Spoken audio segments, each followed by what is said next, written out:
a day. Memorials are one way the community found healing after the tornado. Jessica Jukic takes us to several memorials throughout Joplin. If you lost someone, you're not going to, I mean, it's hard to get past that. But we sure hope that this is a place that you can come and at least, you know, seek healing. Cunningham Park has 4 separate memorials: the Victims Memorial, Children's Memorial, Volunteer Tribute Memorial, and the Butterfly Overlook. Nature plays a major role in the healing part. So when you walk through the front door of this facility, there's a path you take to reflect and, you know, and hopefully at some point you do heal from this. St. John's Regional Medical Center salvaged as many items as they could from the rubble.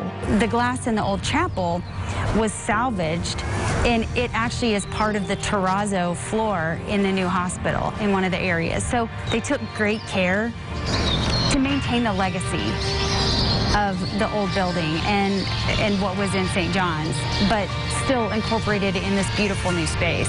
While St. John's was working to get back up and running, Freeman Health System was at full capacity caring for the injured.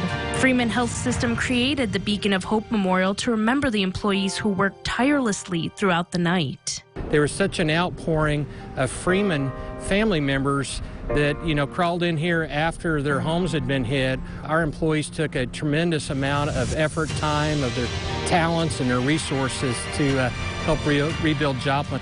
Allstate agent Loretta Bailey was inspired to create a flag memorial after her 20th Street office was hit. I think Joplin, with its spirit, we've came back and we're better and we're stronger.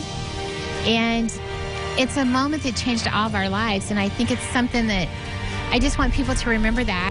The Pizza Hut has a plaque to remember the Pizza Hut family and friends who were lost in the tornado.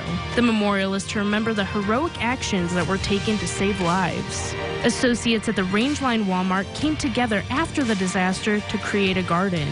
For me, it's kind of a place of contentment and resolve and hope, and I hope that people come here get to experience some of that if they're in the park. Reporting in Joplin, Jessica Jukic, Action 12 News.